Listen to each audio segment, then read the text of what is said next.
Hello दोस्तों, आइए शुरू करते हैं। तो सबसे पहला चैप्टर दोस्तों जो हमारा है वो इंट्रोडक्शन को लेकर ही है। सब्जेक्ट जो हम पढ़ने वाले हैं वो दरअसल है क्या, उसकी मीनिंग क्या है, उसका स्कोप क्या है, उसके अंदर वेरियस पार्ट्स ऑफ स्टडीज के लिए हम कौन कौन से मेथड्स, कौन कौन से एरियाज कवर करते हैं, ये तमाम हम चीजें इस पहले चैप्टर में पढ़ेंगे। क्लियर? हालांकि हो सकता है पहले आपने ऑलरेडी पढ़ रखा हो, आपको थोड़ा बहुत आइडिया हो, लेकिन मैं कंटेंट को यहां पर जीरो से ही स्टार्ट करूंगा, बिल्कुल बेसिक से।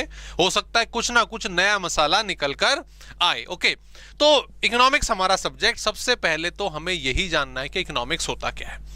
ठीक है, सबसे पहले हम यही जानेंगे इकोनॉमिक्स होता क्या है। दोस्तों, अगर इकोनॉमिक्स को सबसे सिंपल मैनर में फिनिश करा जाए कि इसकी एक्चुअल मीनिंग क्या होती है, तो वो होता है गिवन रिसोर्सेस से best possibility. That's it. Given resources से बेस्ट पॉसिबिलिटी मतलब जो भी कुछ आपके पास है, जो भी कुछ आपके पास अवेलेबल है, उसका इस्तेमाल आप प्रोडक्शन के लिए, सर्विस प्रोवाइडिंग के लिए इस तरीके से करो कि आपको उससे बेस्ट रिजल्ट देखने को मिले। सो that is simply what economics. ठीक है, चलिए देखते हैं इसको, थोड़ा सा और एक्सप्लेन करते हैं। स्टार्टिंग में इंट्रोडक्टरी सेक्शन है, बट हम क्या नाम है इसका, एक बढ़िया सा एग्जाम्पल लेके चलेंगे, उसके बाद फिर वापस आएंगे। दोस्तों देखिए भाई, ये हमारे आप देख रहे होंगे किसान भाई दिन भर अपना खेतों में लगे रहते हैं, प्रोडक्शन करते हैं, अपनी जीविका अपनाते हैं। और जैसा कि हम जानते हैं इंडिया में हमारी मोस्ट ऑफ द पॉपुलेशन जो है वो एग्रीकल्चर पर ही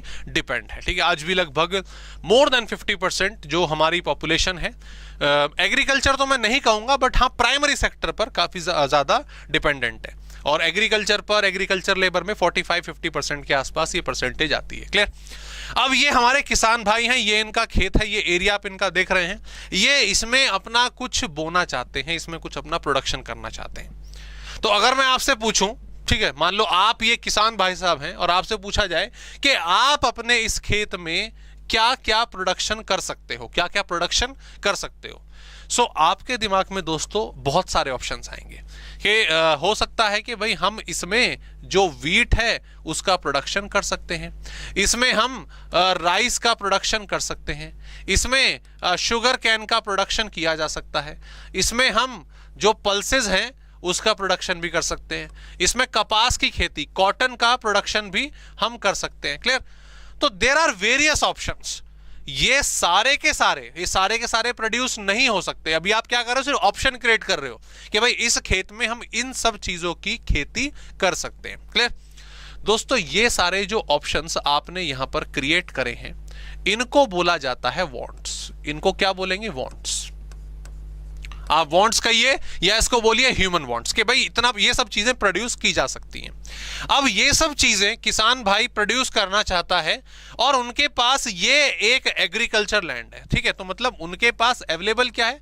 उनके पास अवेलेबल है उनका एग्रीकल्चर लैंड, और इस एग्रीकल्चरल लैंड को बोला जाता है रिसोर्स। क्या? रिसोर्स। और भी रिसोर्स हैं भाई, ये बैल हैं इनके पास अपने फर्टिलाइजर, बीज वगैरह हैं, ये भी इनके रिसोर्सेज ही हैं, लेकिन हम एग्रीकल्चर लैंड को कंसीडर करके अपना एग्जांपल समझेंगे। ओके, तो ये सब ये प्रोड्यूस करना चाहते हैं, ये इनके पास अवेलेबल हैं। अगर हम यहां पर देखें दोस्तों, साफ साफ हमें ये वाली सिचुएशन नजर आ रही है, हमें साफ साफ ये वाली सिचुएशन नजर आ रही है कि सर जो ये प्रोड्यूस करना चाहता है, यानी कि इसकी वांट्स वो बहुत ज्यादा है, किससे? रिसोर्सेज से जो उसके पास अवेलेबल है। Clear? It means that the human wants are greater than resources. एक खेत है उसका, वो उसका रिसोर्स है, उस पर वो प्रोड्यूस क्या करना चाहता है? बहुत सारी चीजें, सारी की सारी प्रोड्यूस नहीं हो सकती, क्योंकि जो वांट्स हैं वो क्या है? ज्यादा है रिसोर्सेज से। क्लियर जी? दोस्तों, इस सिचुएशन को जब हमारी वांट्स क्या है? ज्यादा है रिसोर्सेज से, उसको बोला जाता है स्केर्सिटी। उसको क्या बोला जाता है? स्केर्सिटी बोला जाता है। हिंदी में अगर हम इसका मीनिंग देखें तो हिंदी में इसका मतलब होता है दुर्लभता। क्या होता है? दुर्लभता, कमी। और कमी किस चीज की है? ऑब्वियसली रिसोर्सेज की है। चाहते हम बहुत कुछ हैं, लेकिन पूरा करने के लिए हमारे पास जो रिसोर्सेज हैं वो बहुत कम है। Clear? So that situation leads to when wants are greater than resources, this situation called scarcity. ठीक है जी, ये पॉइंट हमारा क्लियर हो गया। यहाँ पे आगे बढ़ते हैं नेक्स्ट। अच्छा जी, अब यार स्केर्सिटी है, वांट्स हमारी बहुत ज्यादा है, जमीन पर सब कुछ प्रोड्यूस नहीं हो सकता, लेकिन कुछ तो प्रोड्यूस हो सकता है ना। ये सारा का सारा प्रोड्यूस नहीं हो सकता, हम भी जानते हैं, लेकिन कुछ तो प्रोड्यूस होगा ना। कुछ तो आपको फाइनल डिसीजन लेना पड़ेगा ना कि यार क्या प्रोड्यूस करें। सो फिर दिमाग में हमारा चक्कर बनना शुरू हो जाता है कि यार क्या प्रोड्यूस करें, यार वीट प्रोड्यूस करें या राइस करें, क्या प्रोड्यूस करें, जरूरत किसकी है, मार्केट में क्या बिकेगा, हमें किस चीज की जरूरत है। ओके, सो दिमाग जो है घूमने लग जाता है। ये हमारे सामने ये प्रॉब्लम जो है क्रिएट होने लग जाती है कि हम क्या प्रोड्यूस करें, दोस्तों इसी चीज को फर्दर बोला जाता है हमारा इकोनॉमिक प्रॉब्लम। क्या बोला जाता है दोस्तों, याद रखिएगा, इकोनॉमिक प्रॉब्लम। और इकोनॉमिक प्रॉब्लम ही हमारी होती है problem of choice. Clear? Done. Problem of choice के भाई हमारे पास ऑप्शन तो आ गए, wheat, rice, sugar cane, pulses, cotton, option तो आ गए। हम सारे के सारे प्रोड्यूस नहीं कर सकते क्योंकि स्केर्सिटी है। अब हमें इसमें से कोई एक क्रॉप या मैक्सिमम 2 क्रॉप प्रोड्यूस करनी है, तो कौन सी करें।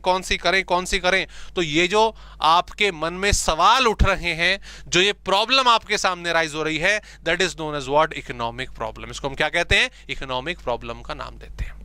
ओके जी, ये फ्लो चार्ट यहां तक पहुंचे, यहां तक मीनिंग क्लियर हो गई। Economic problem is problem of choice. अब सवाल उठता है क्या प्रोड्यूस करें। ओके, सो आपने फिर डिसीजन लिया, आपने थोड़ा फिर पढ़ाई शुरू करी, आपने थोड़ी अंडरस्टैंडिंग क्रिएट करी कि यार देखो, that is the size of my agriculture land, ये मेरा एग्रीकल्चर लैंड का साइज है। एक काम करते हैं, हमारे इस एरिया में जो शुगर कैन है उसका प्रोडक्शन सबसे ज्यादा होता है। उसका प्रोडक्शन मतलब जो जमीन है वो शुगर कैन के लिए बहुत अच्छी है।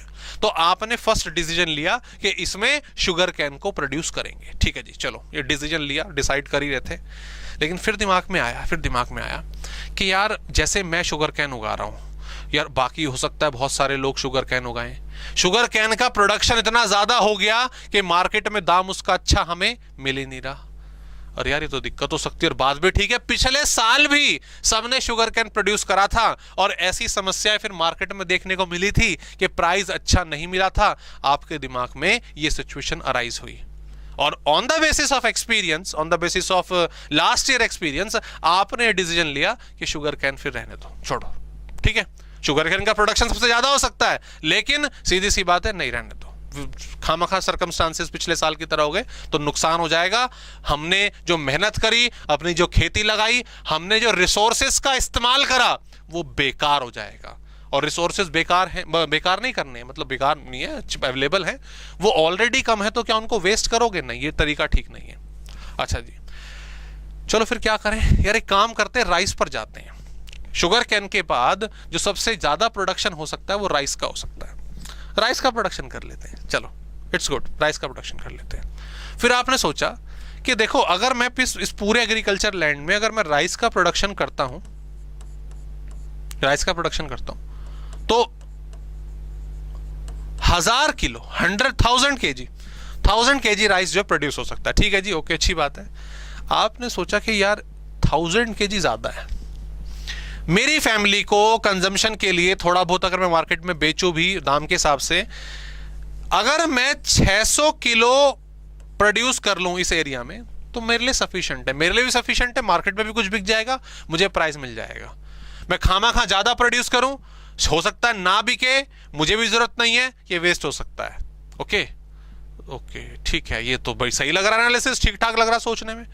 एक काम करते हैं, यहां पे राइस प्रोड्यूस कर लेंगे और जो एरिया बच गया है उसमें जो थर्ड बेस्ट ऑप्शन है हमारा क्या, पल्सेस। उसके बाद पल्सेस का प्रोडक्शन, मैं एज्यूम कर रहा हूं थर्ड बेस्ट है, पल्सेस का प्रोडक्शन कर लेंगे।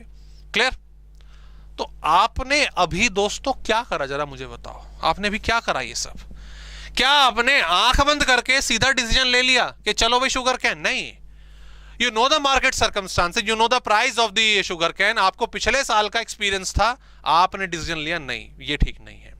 Then you go for the rice, the second best option, उसको प्रोड्यूस करो। उसमें भी आपने इफेक्टिव एनालाइज करा कि भाई सारे में जरूरत नहीं है, जितनी रिक्वायरमेंट है अपने लिए थोड़ा बहुत मार्केट में ठीक ठाक बिक जाए उतना प्रोड्यूस करो, और जो बाकी एरिया रह गया है उसमें थर्ड बेस्ट। कोई सोच सकता है कि जिसका थर्ड नंबर आ रहा है प्रोडक्शन के मामले में, उसकी पॉसिबिलिटी सही है प्रोड्यूस करना, है ना? इट हैपन्स बिकॉज, अब ध्यान दीजिएगा, आपने फाइनली क्या डिसीजन लिया कि जो मैं राइस है लगभग 60% एरिया में प्रोड्यूस कर लूंगा अपना टारगेट पूरा करने के लिए, जो पल्सेस है वो मैं 40% एरिया में अपना इस्तेमाल कर लूंगा। ये डिसीजन आपने लिया ना, तो ये डिसीजन आपने कैसे लिया दोस्तों? ये डिसीजन आपने लिया प्रॉपर मार्केट एनालाइज करके, प्रॉपर सर्कमस्टांसेस को समझ के, प्रॉपर क्रॉप की एटमॉस्फेयर की कंडीशंस को समझ के, प्रॉपर इकोनॉमिक्स से। किससे? प्रॉपर इकोनॉमिक्स से।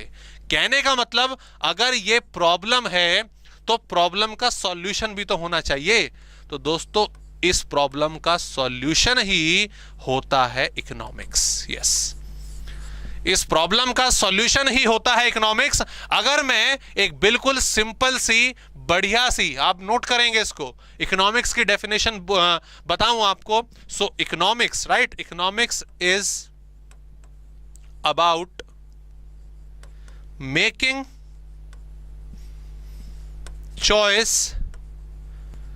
Choice in the presence of scarcity,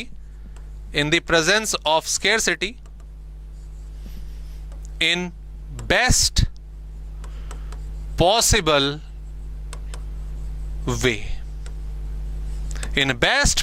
way, yes exactly। अगर हम देखें, it's about making choice, कब? scarcity में। कैसे? बेस्ट पॉसिबल वे में। कैसे? बेस्ट पॉसिबल वे में। इसी को इकोनॉमिक्स कहा जाता है। आपके सामने कुछ भी समस्या है किसकी? स्केर्सिटी की। किसकी? कहां गया? हाँ, स्केर्सिटी की। और डेफिनेटली होती है, डेफिनेटली सबके सामने ये प्रॉब्लम ही होती है कि जो उनके पास रिसोर्सेज है वो कम रहते हैं, वांट्स आपकी ज्यादा रहती हैं। तो उन्हें क्या करना पड़ता है? अपनी स्केर्सिटी, अपनी प्रॉब्लम को इफेक्टिव वे में, बेस्ट पॉसिबल वे में यूज करने के लिए उन्हें ये सब थिंकिंग, ये सब पॉलिसी मेकिंग, प्लानिंग करनी पड़ती है, और इसी को इकोनॉमिक्स कहते हैं। आपके सामने एक सवाल आ सकता है, सर ऐसा है यहां पर रिसोर्सेज थे इसके, एग्रीकल्चर लैंड ये कम था, तो ये सारे के सारे प्रोड्यूस नहीं हो पाए, हमने 1-2 का प्रोडक्शन करा। सर अगर ये रिसोर्सेज ज्यादा हो जाते हैं, मतलब मान लो एग्रीकल्चर लैंड बहुत ज्यादा हो जाती, अभी आप इतनी शो कर रहे हो, अगर मान लो इतनी सारी होती, तब तो ये सारी प्रोड्यूस हो जाती, तब तो आपकी जो इकोनॉमिक प्रॉब्लम है वो नहीं रहती। दोस्तों बात ठीक है आपकी, लेकिन एक चीज और याद रखिएगा, जब रिसोर्सेज बढ़ते हैं ना, तो वांट्स भी बढ़ती हैं, तो स्केर्सिटी तो रहेगी। ये अभी इस एग्रीकल्चर लैंड के हिसाब से टारगेट कितना लेके चल रहा था? 600 किलो है, बाद में लेके चलेगा 1000 किलो, 2000 किलो। पहले 5 ही ऑप्शन थे, फिर 10 आ जाएंगे।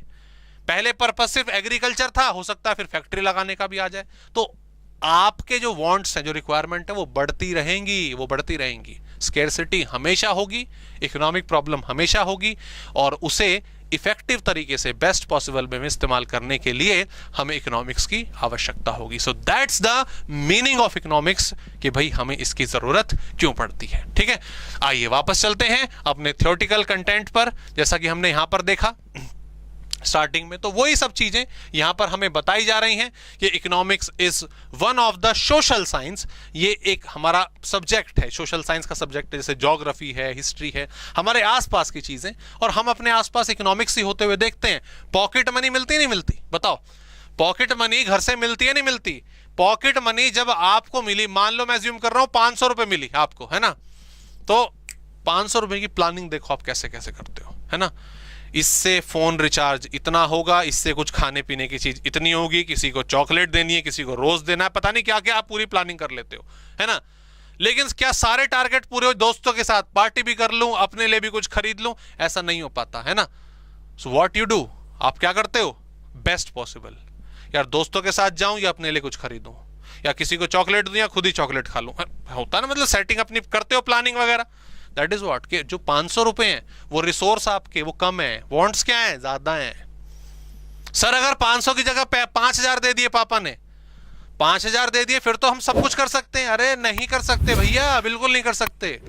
जब 500 रुपए आए थे तो 500 रुपए के हिसाब से दिमाग चला था, जब 5000 आएंगे तो 5000 के हिसाब से दिमाग चलेगा। भाई 5000 आ गए, अपने लिए कुछ गैजेट खरीद लूं, मोबाइल के लिए पैसे जोड़ूं, दोस्तों के साथ कहीं अच्छी जगह घूमने चला जाऊं, है ना। तो कहने का मतलब ये कि अगर रिसोर्स बदलेंगे तो आपकी वांट्स भी बदलेंगी। तो ये सब रेगुलर लाइफ अपने आसपास हम देखते हैं। मम्मी हमारी सबसे पहले इकोनॉमिक्स हमें किसने पढ़ाई? सबसे पहले हमें इकोनॉमिक्स पढ़ाई हमारी मम्मी ने। अरे जाओ मार्केट से अपना आलू लेके आओ, प्याज लेके आओ, होता ना, कई बार सामान लेने के लिए भेज देती हैं, तो पहले बता देती है ना कि ये मनी है, इसमें इतनी सब्जी आएगी, ये लगभग रेट होगा, ये प्राइस ले लेना, धनिया मिर्ची फ्री में ले लेना, है ना।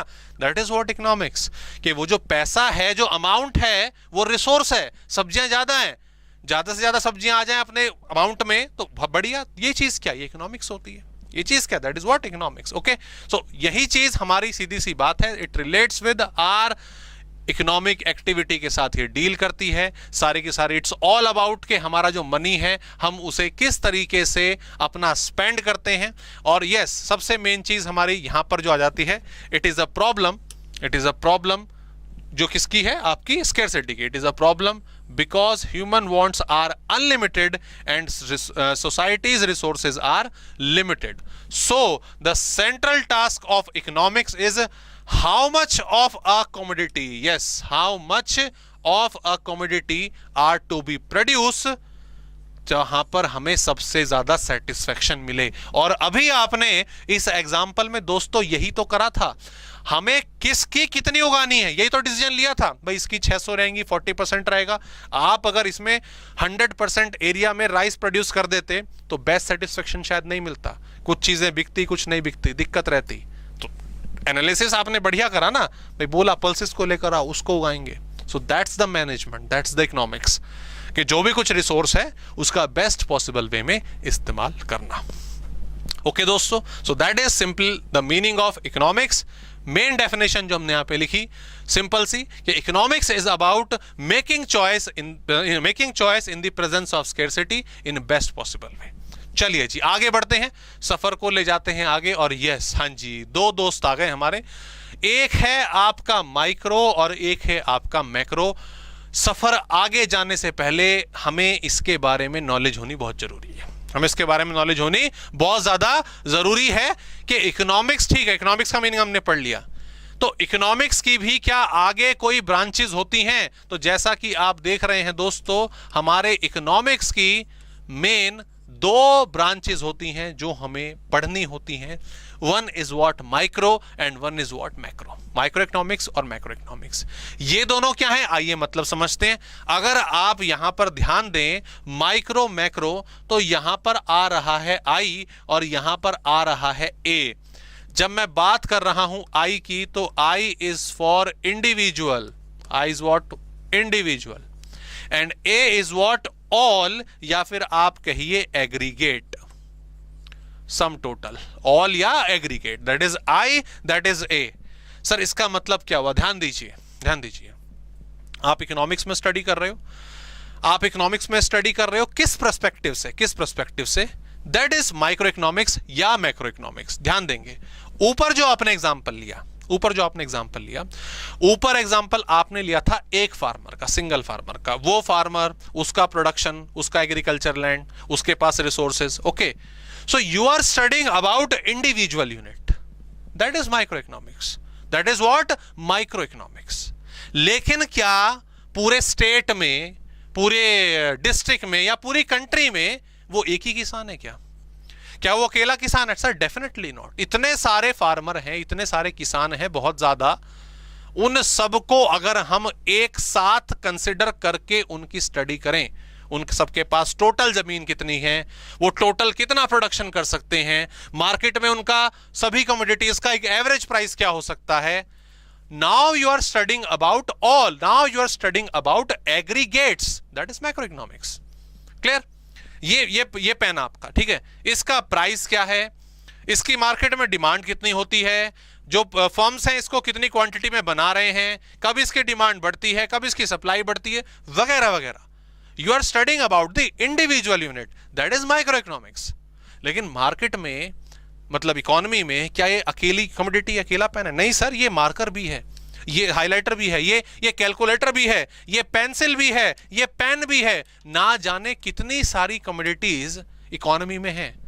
तो उन सब की टोटल कंबाइंड डिमांड, उन सब की कंबाइंड टोटल सप्लाई, उन सब का एक एवरेज प्राइस लेवल, कंट्री में सब लोगों की इनकम एक साथ जब कंबाइंड स्टडी कर रहे हो आप, that known for macro economics, that is what macro economics. तो ये एक सिंपल सा डिफरेंस नजर आता है कि माइक्रो इंडिविजुअल लेवल पर इंपैक्ट डाल रही है और मैक्रो एग्रीगेट लेवल पे। तो इसकी डेफिनेशन भी अगर हम लिखें ना दोस्तों, सो माइक्रो इकोनॉमिक्स, ठीक है, लिख लेंगे इसको, माइक्रो इकोनॉमिक्स इज अबाउट रहने देते हैं, is a branch of economics which studies economic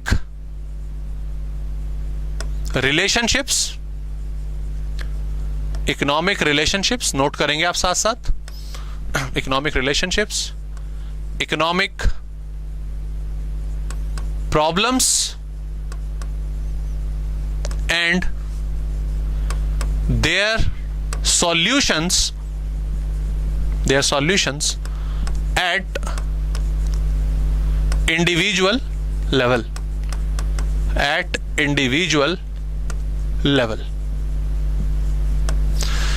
clear जी। तो यहां पे मेन वर्ड यहां पर क्या निकल कर आया हमारे सामने? सर निकल कर आया मेन वर्ड इंडिविजुअल यूनिट। ठीक उसी तरीके से when we are talking about the macro economics, so it is macro economics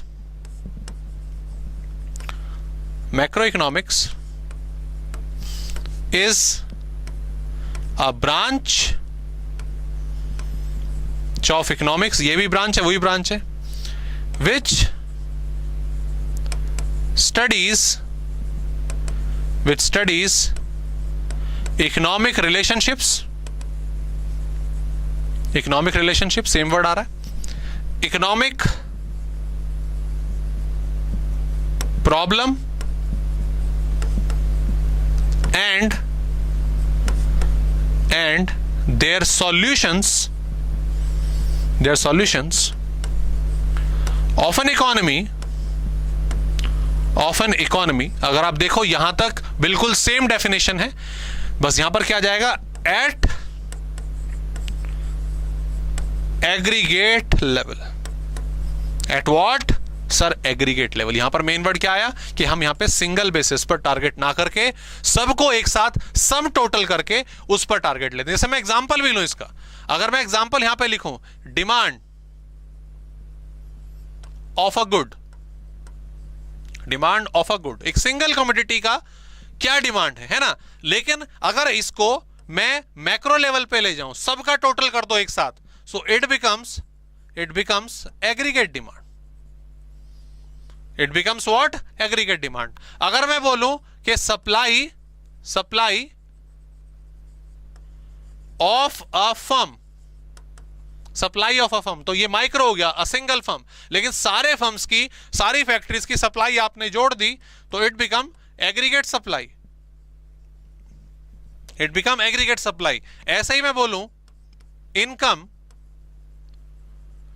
of a consumer,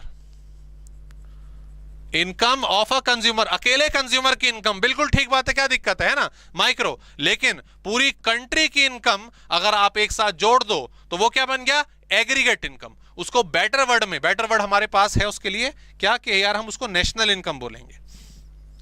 क्या हम उसको नेशनल इनकम बोलेंगे? ऐसे ही प्राइस ऑफ अ कमोडिटी, एक कमोडिटी का प्राइस क्या है, मार्केट प्राइस क्या है, हाँ, कैसे डिसाइड होता है? जहां डिमांड सप्लाई काटते हैं, है ना, प्राइस सिंपल, ठीक है। लेकिन सब कमोडिटीज का एक एवरेज प्राइस, कंबाइंड प्राइस, अगर हम वेटेड प्राइस, बेटर वर्ड रहेगा, वेटेड प्राइस अगर निकालते हैं उसे हम क्या बोलते हैं? प्राइस इंडेक्स, वैसे तो उसको क्या बोला जाता है, प्राइस इंडेक्स, लेकिन उसका भी बढ़िया वर्ड क्या है, जर्नल प्राइस लेवल या general price index. Okay, so that is the major difference between micro economics and macro economics. Definition देखिए, एग्जांपल हमने देखे, और ये चीज भी क्लियर है कि जो कंसेप्ट है, जो एरिया है माइक्रो इकोनॉमिक्स का, वो नैरो है, वो कम है थोड़ा। डेफिनेटली मैक्रो क्योंकि सब कुछ कवर कर रही है तो इसका एरिया ब्रॉड रहेगा। ठीक है जी, so that is the meaning of micro economics and macro economics. ऐसे ही इनके नोट्स की अगर हम बात करते हैं तो छोटी छोटी चीजें यहां पर जो बताई गई वो क्या कि भाई माइक्रो मैक्रो वर्ड जो है वो सबसे पहले हमारे रैगनर फ्रेंच जो हैं, एक ऑस्लो यूनिवर्सिटी ऑफ ब्रिटेन के, वहां से उन्होंने इन वर्ड का इस्तेमाल करा और मीनिंग सेम है कि भाई ये पहली बात तो ग्रीक वर्ड है। तो माइक्रो का वर्ड क्या होता है कि that's a millionth part, that's what कि मिलियंथ पार्ट, बहुत छोटा सा पार्ट। छोटा सा पार्ट वही कि आप यूनिट की स्टडी कर रहे हो, आप एक सिंगल बेसिस पर एक इंडिविजुअल यूनिट की स्टडी कर रहे हो। तो वही यहां पर मार्शल की डेफिनेशन आ गई। According to the Marshall, micro economics divides the economy into small units, small parts, and each part is studies. Clear, ये इंडिविजुअल यूनिट की स्टडी को माइक्रो इकोनॉमिक्स हम कह रहे हैं। ठीक है, बेटर डायग्राम आप इसकी और देख सकते, बेटर डेफिनेशन आप इसका और देख सकते हैं। देखो क्या वर्ड कह रहा है, micro economics study of what, particular firm, particular house hold, particular price, है ना, यही ऊपर सब आपने एग्जाम्पल में लिखा था। ये फर्म था, ये आपका कंज्यूमर था, उनके प्राइजेस थे। So every time whenever you are focusing on individual, on a unit, on a particular, on a specific term, definitely वो आपका माइक्रो इकोनॉमिक्स ही होगी। क्लियर, इसमें किस किस एरिया को हमारी जो क्या नाम है इकोनॉमिक्स है वो कवर करती है, उसमें बताऊं अभी हम आपको। सिलेबस तो दोस्तों देखो आएगा ही, हमारा माइक्रो इकोनॉमिक्स हमें पढ़ना है, 12th क्लास में भी आपने पढ़ा होगा, लेकिन मैं उसका एक बेसिक कंसेप्ट अभी पूरा का पूरा बता देता हूं। हम जब माइक्रो इकोनॉमिक्स की बात करते हैं, माइक्रो इकोनॉमिक्स की बात करते हैं, बहुत सारे कॉन्सेप्ट उसमें हम पढ़ते हैं, लेकिन जो दो सबसे ज्यादा इंपॉर्टेंट कंटेंट है वो है, एक तो है डिमांड, डिमांड एक प्रोडक्ट की डिमांड, ठीक है, और उसकी सप्लाई, एक प्रोडक्ट की डिमांड और उसकी सप्लाई, और इन दोनों से हम कैसे उस कमोडिटी का प्राइस डिटरमाइन करते हैं। भाई एक कमोडिटी की डिमांड क्या है, एक कमोडिटी की सप्लाई क्या है, उन दोनों के हिसाब से मार्केट में उस कमोडिटी का क्या प्राइस सेट हो सकता है या हो रहा है, कितना होना चाहिए, वगैरह वगैरह। ये सबसे बड़ा पार्ट होता है माइक्रो इकोनॉमिक्स का। So micro economics explain how price of a good is determine, किस तरीके से आपका डिटरमाइन होता है, कैसे, unit of factors of production. जब मैं बात कर रहा हूं फैक्टर्स ऑफ प्रोडक्शन की, तो यहां पर सप्लाई की बात हो रही है, मार्केट में सप्लाई कितनी हो रही है। क्लियर जी। उसके बाद ये सिंपल सा पॉइंट आपका यूजर्स और सिग्निफिकेंस ऑफ माइक्रो इकोनॉमिक्स। तो यार हम क्यों पढ़ रहे हैं इकोनॉमिक्स, कि भाई हम कंट्री के बारे में जान पाएं, कैसे पॉलिसी बनती है, क्या प्लानिंग करी जा सकती है, हम अब फ्यूचर में अगर हमारे सामने कोई प्रॉब्लम आती है तो उसको ठीक कैसे करा जा सकता है, यही सब हमारी इकोनॉमिक्स होती है। तो वही भाई ऑपरेट कैसे करना है, लोगों का वेलफेयर कैसे होगा। मैनेजरल इकोनॉमिक्स का मतलब होता है, मैं आपको बता दूं, जैसे अभी एग्जांपल मैंने लिया था ये एग्रीकल्चर लैंड वाला, है ना, ऐसी वो आपको पॉकेट मनी मिली, क्लियर, उसमें भी आपने डिसीजन लिया, सो that is simple economics. Okay, लेकिन जब हम एक तरह से इकोनॉमिक्स का यूज करते हैं बिजनेस में, इकोनॉमिक्स का यूज करते हैं बिजनेस में, अपने बिजनेस के रिसोर्सेस को कैसे इस्तेमाल करेंगे, उनका बेस्ट पॉसिबल यूटिलाइजेशन हम कैसे करेंगे, तो उसको हम मैनेजरियल इकोनॉमिक्स या बिजनेस इकोनॉमिक्स का नाम दे देते हैं। ठीक है, ऐसे ही सफर जब आगे बढ़ा, हमारा सफर आ गया किस पर, आपका मैक्रो इकोनॉमिक्स पर। तो वही बात आ गई कि ये एक लार्ज टर्म हो गया, ये एक बिग टर्म हो गया। तो macro economic studies, macro studies को मैं एज अ सिंगल, हाँ ध्यान दो, macro economic studies, yes single unit ही है, लेकिन कौन सी सिंगल यूनिट, इकोनॉमी है सिंगल यूनिट। उन सारी यूनिट्स को जोड़कर इन्होंने पूरी इकोनॉमी को एक ही मान लिया और उसकी स्टडी हम करने वाले हैं, एग्रीगेट लेवल पे हम स्टडी करने वाले हैं। तो वही वर्ड आपका यहां पर आएगा, that's an aggregate level, that is what sum total, आपकी कंट्री की नेशनल इनकम, वही example, total output aggregate supply वाला पॉइंट आ गया, total investment, total consumption, demand, यही सब वर्ड आपके आएंगे। ठीक है, डेफिनेशन ऑलमोस्ट सिमिलर है आपकी जो हमने लिखी। हाँ, स्कोप ऑफ मैक्रो इकोनॉमिक्स, तो क्योंकि हम पहले अगर हम बात कर रहे थे माइक्रो इकोनॉमिक्स की, तो वो इंडिविजुअल फैक्ट्री, वो individual firm, individual house hold पर डिपेंड थी। लेकिन यहां पर हम उठकर अब पूरे नेशन पर चले गए हैं, पूरी कंट्री पर चले गए हैं। तो यहां पे पॉइंट, अरे ये क्या हो गया, तो यहां पे जो पॉइंट है वो क्या कह रहा है, यहां पे पॉइंट क्या कह रहा है, it studies about national income, it's about study about trends of national income, it studies about trade cycle, it studies about national inflation. तो यहां पर बात नेशन की होगी, यहां पे एक एग्रीगेट लेवल पर हम बात करेंगे, ठीक है। और यस, ऑब्वियसली दोनों की दोनों इंटरडिपेंडेंट हैं, ये तो एक बेसिक सी लाइन है, बेसिक सी लाइन है। अगर हम बात करें क्यों बेसिक सी लाइन है, कि छोटी यूनिट्स को जोड़ोगे, छोटे एक एक चावल के दाने को जोड़ोगे तभी तो 1 किलो चावल, एक बोरी चावल बनेंगे तैयार, है ना। ऐसी छोटी छोटी यूनिट्स को स्टडी करोगे तभी तो पूरी की पूरी इकोनॉमिक्स हमारी, पूरी की पूरी इकोनॉमी हमारी तैयार होगी। तो यही आपकी पॉइंट बता रहे हैं यहाँ पे। और उसके बाद अगर हम बात करें मैक्रो इकोनॉमिक्स का स्कोप, सेम चीज, सो एग्जाम्पल वगैरह जो आपने लिए हैं, सब्जेक्ट मैटर ऑफ इकोनॉमिक्स। हमने जो एग्जाम्पल लिया इसको पहले मैं बताता हूं यहाँ पे, ओ सॉरी, इसको हम एक बार साइड में इसका फ्लो समझेंगे, उसके बाद फिर वापस आएंगे। जब भी हम बात कर रहे थे इकोनॉमिक्स की, अभी एग्जाम्पल में बात कर रहे थे, जो हमने फार्मर वाला एग्जाम्पल लिया, उसमें बहुत कुछ हुआ देखा जाए तो। उसमें हमने डिसीजन मेकिंग ली, किस चीज को लेकर, प्रोडक्शन को लेकर, किसको लेकर, प्रोडक्शन को लेकर। दोस्तों अगर हम ध्यान दें, अगर हम यहाँ पे ध्यान दें, उस एग्जाम्पल में एक वो छोटे से डिस्कशन थी, पूरी इकोनॉमी का वो एक छोटा सा पार्ट था। वो क्या था, आपका प्रोडक्शन, वो क्या था, आपका प्रोडक्शन, ठीक है। चीज प्रोड्यूस हो गई। अब ये जो चीज है आपकी प्रोड्यूस हो गई, मान लो उसने उसमें राइस प्रोड्यूस करे थे और पल्सेस प्रोड्यूस करे थे, ठीक है। कुछ उसने अपने कंजम्पशन के लिए रख लिया, अपने पास रख लिया, क्लियर। और उसके बाद कुछ उसने मार्केट में बेच दिया। अच्छा, प्रोडक्शन करने के बाद दोस्तों, अगर उसने सेल करी है, अगर उसने सेल करी है तो किसने खरीदा होगा, ध्यान देना, इस पे ध्यान देना। प्रोडक्शन करने के बाद अगर उसने सेल करी है तो डेफिनेटली सेल करी होगी किसको, कंज्यूमर को, किसको, कंज्यूमर को। और कंज्यूमर क्या करेगा सर, कंज्यूमर करेगा कंजम्पशन, कंज्यूमर करेगा कंजम्पशन। भाई जो भी कुछ एक प्रोड्यूसर, एक मैन्युफैक्चरर चीज बना रहा है, वो क्यों बना रहा है, क्या रीजन है उसके पीछे, सर उसके पीछे रीजन बिल्कुल साफ है कि भाई उसे वो मार्केट में ले जाकर बेचनी है, उससे वो पैसे कमाएगा। बिकेगी कैसे, बिकेगी कैसे, जब मार्केट में उसका कोई ना कोई बायर, कस्टमर, कंज्यूमर होगा। ऑब्वियसली कि वो चीज मार्केट में, इकोनॉमी में कंजम्पशन के लिए अवेलेबल होगी। तो याद रखिएगा, प्रोडक्शन जो है वो कंजम्पशन की वजह से ही होता है। भाई मार्केट में क्या बिक सकता है, उसी के हिसाब से जो प्रोडक्शन है वो किया जाएगा। क्लियर, पहली चीज। दूसरा, अभी पूरा खत्म नहीं हुआ, ये इसने बेच दिया। अब दोस्तों ये जो बेच दिया है, प्रोडक्शन, इसने अपना सामान जो है अपना यहां तक पहुंचा दिया है, ये फ्री में क्या, चल मैंने प्रोड्यूस करा, ले ले, तो मौज बाहर कर, है जियो मुरारी, ऐसे हो गया क्या, नहीं सर, ऐसा बिल्कुल भी नहीं। ये इसने सामान तो दे दिया, लेकिन बदले में ऑब्वियसली इसने कुछ ना कुछ अमाउंट, कुछ ना कुछ प्राइस रिटर्न में लिया होगा, और उसी के लिए तो वो प्रोडक्शन कर रहा है, उसे कमाई तो उसी की करनी है। तो फंडा बिल्कुल साफ है दोस्तों। यहां पर सेल वर्ड में ना लिख के बेटर है मैं वर्ड यहां पर एक यूज कर रहा हूं, एक्सचेंज। क्या वर्ड यूज कर रहा हूं, एक्सचेंज। ये तीन काफी इंपॉर्टेंट एरिया हैं, कंटेंट है इकोनॉमिक्स के अंदर।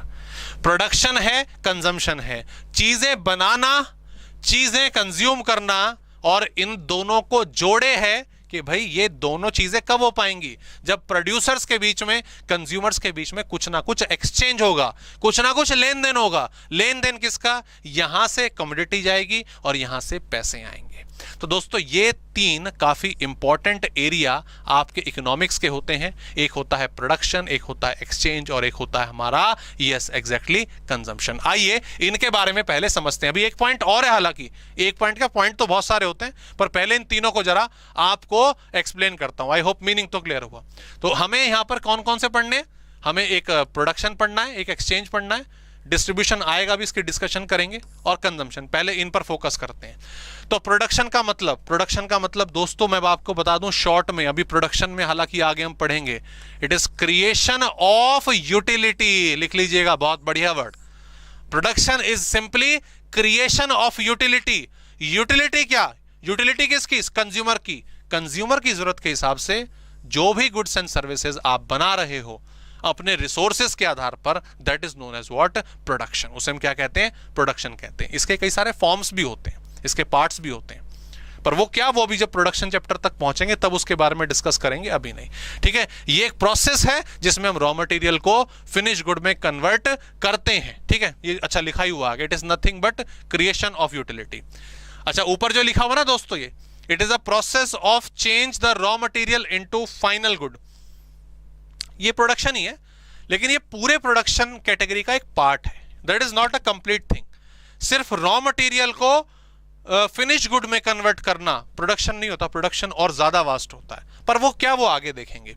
एंड यस, प्रोडक्शन करने के लिए चाहिए भैया अपने को 4 चीजें, एक लैंड, एक लेबर और एक कैपिटल। लैंड जहां पर हम अपने फैक्ट्री को, अपने फर्म को स्टैब्लिश करेंगे, लेबर जो आके काम करेगी, हमारे लिए प्रोडक्ट बनाएगी, कैपिटल जिससे हम अपनी सारी इक्विपमेंट्स हो गई, रॉ मटेरियल हो गया, मशीनरीज हो गई, बाय करेंगे।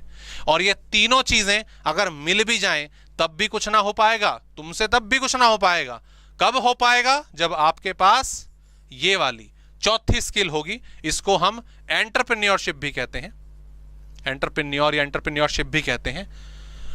कौन है ऑर्गेनाइजेशन, कौन है जो इन तीनों को संभालेंगी, बताएंगी क्या करना है आपको, किस तरह से अपने आप को ऑपरेट करना है। तो इन चारों के बिहाफ पे प्रोडक्शन जो है होता है। ठीक है, उसके बाद आपका आ जाता है एक्सचेंज। एक्सचेंज मैंने बोला दोनों लोगों के बीच में, प्रोड्यूसर और कंज्यूमर के बीच में जो आपका लेन देन हो रहा है। तो पहले तो हालांकि प्राचीन काल में, मतलब होता तो अभी भी है बट अब तो ना के बराबर रह गया, पहले बार्टर सिस्टम होता था। पहले क्या होता था? बार्टर सिस्टम, चीजों के बदले चीजें बदल ली जाती थी। उसने आलू उगाए, इसने प्याज उगाए, सामान बदल लिया, एक ने राइस, एक ने व्हीट, सामान बदल लिया, इस तरह से चलता था। बट ऑब्वियसली उसमें कई सारे ड्रॉबैक थे, कई सारे नुकसान थे। मनी बैंकिंग में उसको डिस्कस करा जाएगा। और यस एग्जैक्टली, नतीजा क्या निकल के आया हमारे सामने कि भाई ये ठीक नहीं है। तो फिर इसको बाद में हमारे प्राइस ने टेक ओवर कर लिया, मतलब मनी ने इसको टेक ओवर कर लिया। ठीक है, डिस्ट्रीब्यूशन पर मैं भी आता हूं, अभी बताता हूं। यहाँ पे हाँ, लास्ट पॉइंट पर आ जाते हैं, कंजम्पशन पर। और कंजम्पशन जैसा भी हमने समझा कि मार्केट चल किससे रही है, सब कुछ ये हो ही किससे रहा है।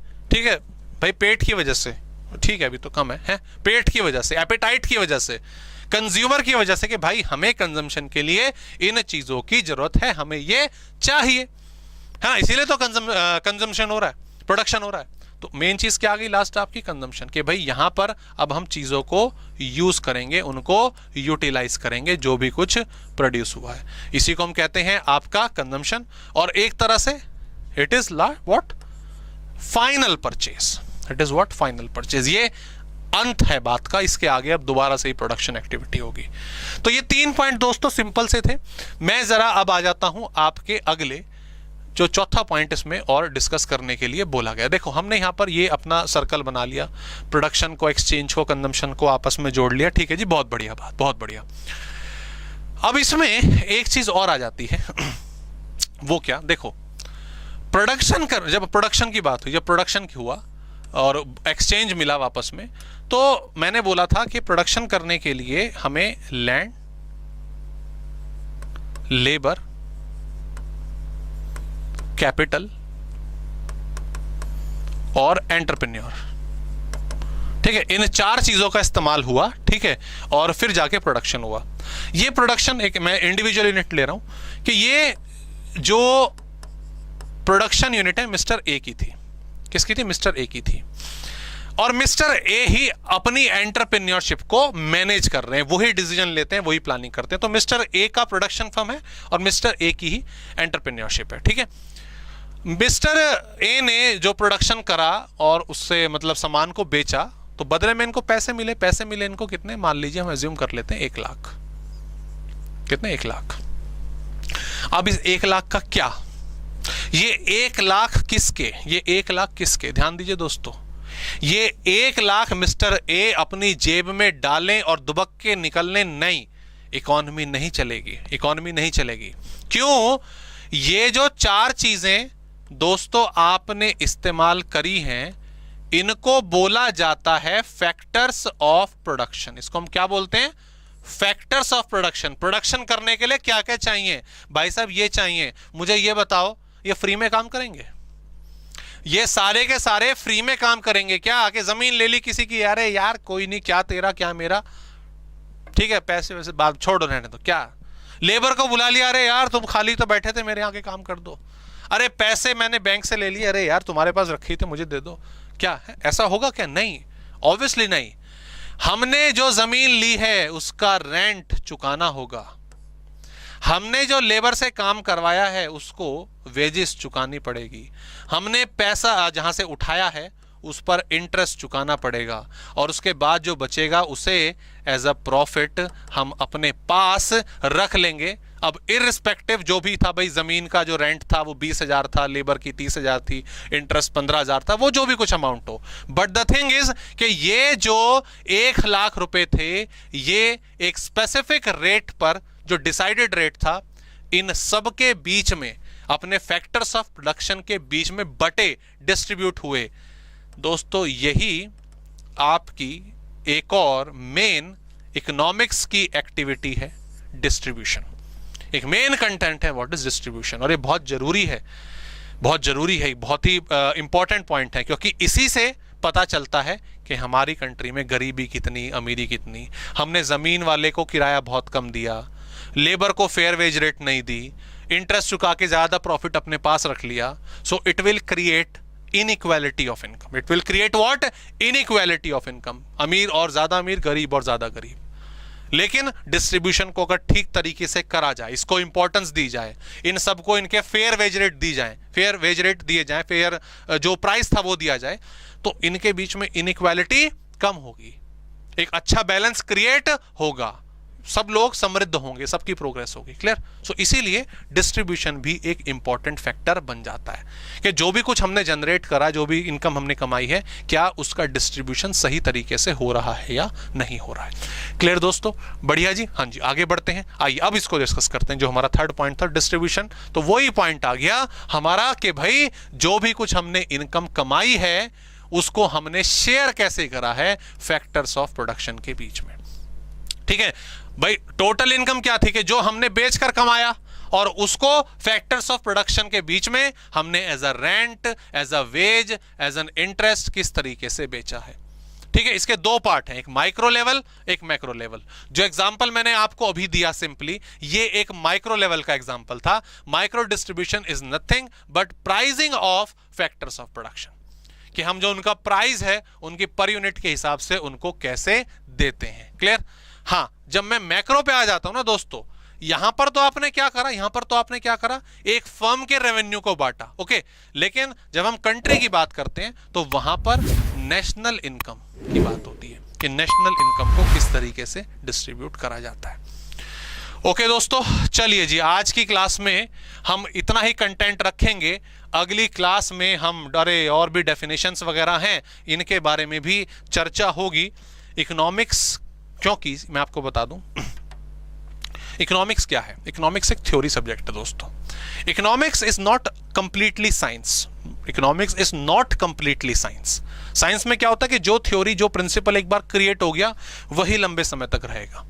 लेकिन इकोनॉमिक्स क्या है? एक ह्यूमन बिहेवियर है, एक थ्योरी है जो टाइम बाय टाइम अपना रूप चेंज करती रहती है। उसमें कुछ नई चीजें ऐड होती हैं, पुराने कंसेप्ट ऐड होते हैं, नए कंसेप्ट ऐड होते हैं, पुराने डिलीट होते हैं।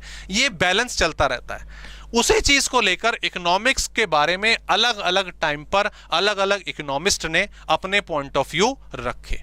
तो वो पॉइंट ऑफ व्यू क्या है, उनके बारे में भी हम चर्चा करेंगे। ये हमारी नेक्स्ट क्लास का टॉपिक होगा। एंड यस, आज की क्लास में हमने क्या करा, आज की क्लास में हमने सिंपल इकोनॉमिक्स की मीनिंग समझी।